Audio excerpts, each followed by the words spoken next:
This student is quiet, and he is a kind young man who never misses an opportunity to stop and speak to younger students who are often his biggest fans.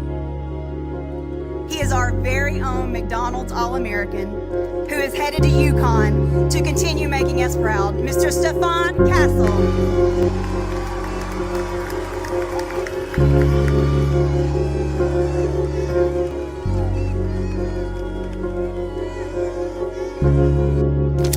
Projecting him forward, they actually think he can be another DeJounte Murray. Stephon Castle, I think, has like the highest potential ceiling of anyone in this draft. Just the smile on his face, the happiness that I see on that court, that joy that I have, I can't really explain it.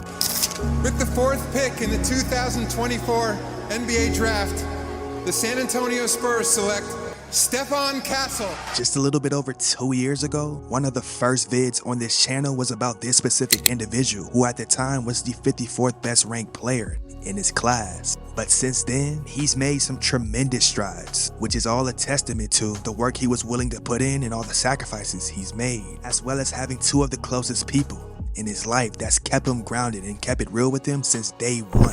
And while standing at 6'6" with a 6'9" wingspan, he's never shied away from using his physical tools to simply annihilate on both sides of the basketball, and has always been one of the most selfless players at every single level he's played at, as he's always been willing to produce whatever it took to help his team win. This is the Stephon Castle story.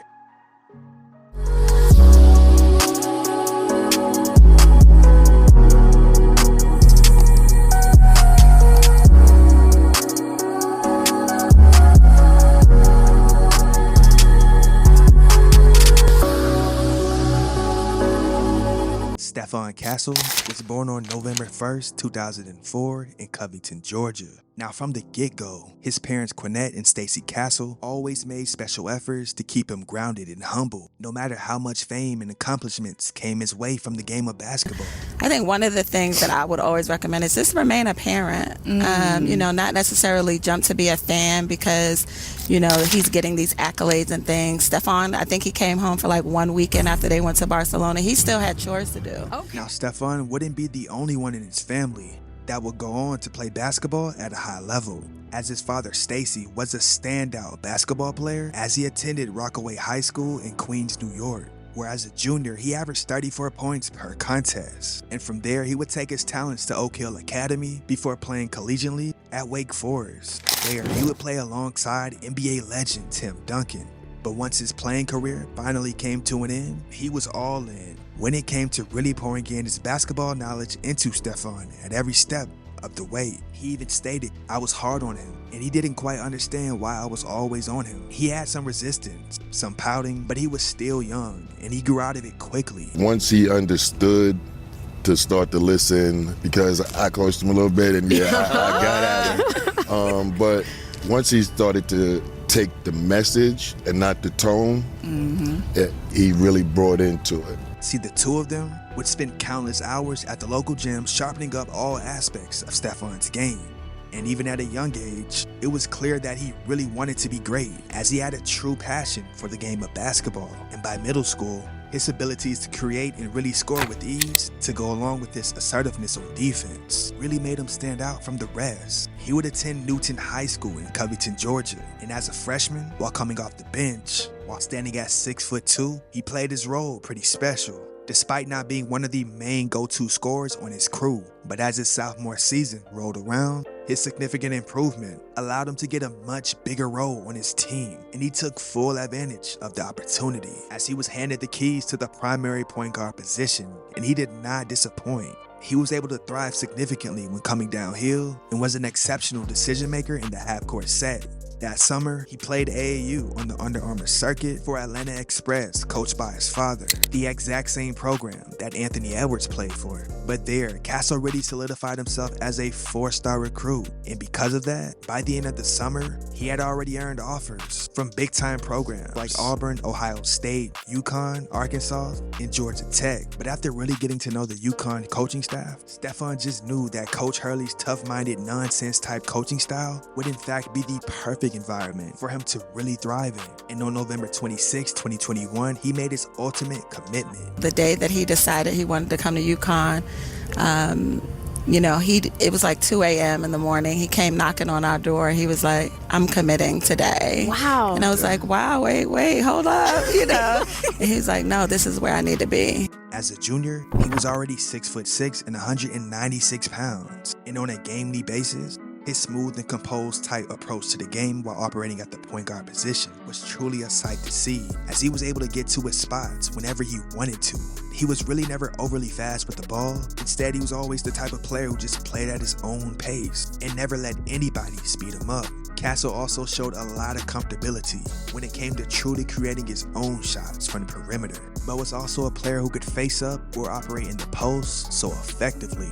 At this point in time, he was now ranked a 4-star recruit and the 54th best player in the 2023 recruiting class according to ESPN. In that year, he averaged 17 points, 7 rebounds, and 3 assists per contest. But that summer, he played for the United States Under-18 basketball team at the 2022 FIBA Under-18 Americas Championship, and his outstanding contributions allowed him to bring home a gold medal. Now, by the time his senior season came around, he had already solidified himself as a 5-star recruit.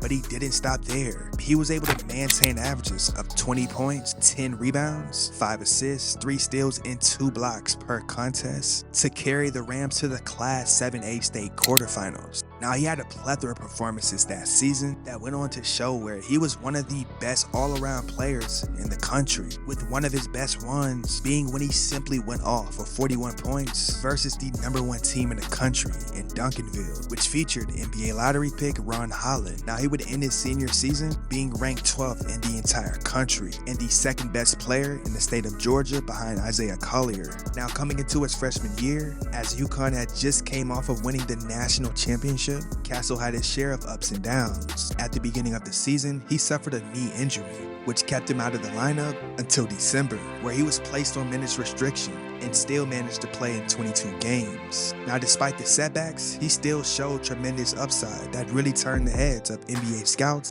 and analysts. He was a dynamic playmaker with a deep understanding of the game, but was also never in a rush and let the game unfold naturally. Defensively, he really used his 6'9" wingspan when it came to making good reads to get into passing lanes, while also being able to guard in a variety of situations without fouling. He was also a closeout nightmare, as his vertical reach was truly sensational. Now, against St. John's on February 3rd, 2024, he had a career night, putting up 21 points in a total of 39 minutes. And that so happened to be his second 20-point game in a span of 3 days. Not too long after, he would match that total against Seton Hall, but this time in just 28 minutes. And for that season, he was able to average 11 points, 5 rebounds, and 3 assists per game, while shooting 47% from the field and 27% from 3, while operating as the secondary ball handler. His dynamic type style of play allowed him to be named Big East Freshman of the Year. And as UConn was the #1 ranked seed entering the March Madness tournament, Stephon was only shooting 1 for 8 from 3 heading into the Final Four. And because of that, as they faced up against Alabama, head coach Nate Oates' game plan was to dare Stephon to shoot. But truthfully, Castle was well prepared of how the defense was going to play him. He would go on to score 8 of the Huskies' first 10 points and finish the game tying his career high with 21 points and a win, which would be the 3rd most points scored by a freshman in a national semifinal game in the last 4 decades, tailing only Carmelo Anthony in 2003 and D. Rose in 2008. You had not been on this floor before, this kind of environment. How were you able to be so successful your first time in front of 70,000 people in the Final Four? I mean, I give credit to my coaches and my teammates. I mean, they put me in the best positions to be successful. And I mean, I love this. I don't want our season to be over. So, I mean, I did everything I could in my power for us to get this win. In the national title game against Purdue, he put up 15 points and used his physical tools and intensity on defense, which was a tremendous help in his crew becoming back-to-back national champions. And so following entering the 2024 NBA draft, he made it known to NBA teams that he's a true lead guard. He even stated, "I feel like my true position is a point guard. I feel like the last couple of months, I had to sacrifice for the better of our team." It worked out for us, so it's not anything to harp on or be bitter about. Reports even surfaced that he would refuse to work out with teams that had an established point guard. But on June 26, 2024, his lifelong dream of becoming an NBA pro was finally fulfilled. With the 4th pick in the 2024 NBA Draft, the San Antonio Spurs select Stephon Castle from the University of Connecticut. The 2024 Big East Freshman of the Year. A unanimous pick. You see Dan Hurley right there. Stephon Castle has been playing at a high level for some time now, and has always had a play style that's had a dominant effect at every single level he's played at. But if he continues to improve the necessary aspects in his game, not only is he most likely going to be the Rookie of the Year, but we can very well be looking at a future perennial All-Star.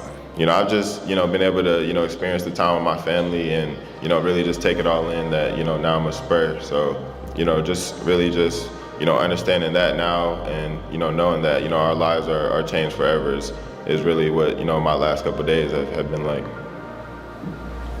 Thank you, Stefon. Appreciate it. Appreciate it. And with that being said, ladies and gentlemen, this is the Stephon Castle story.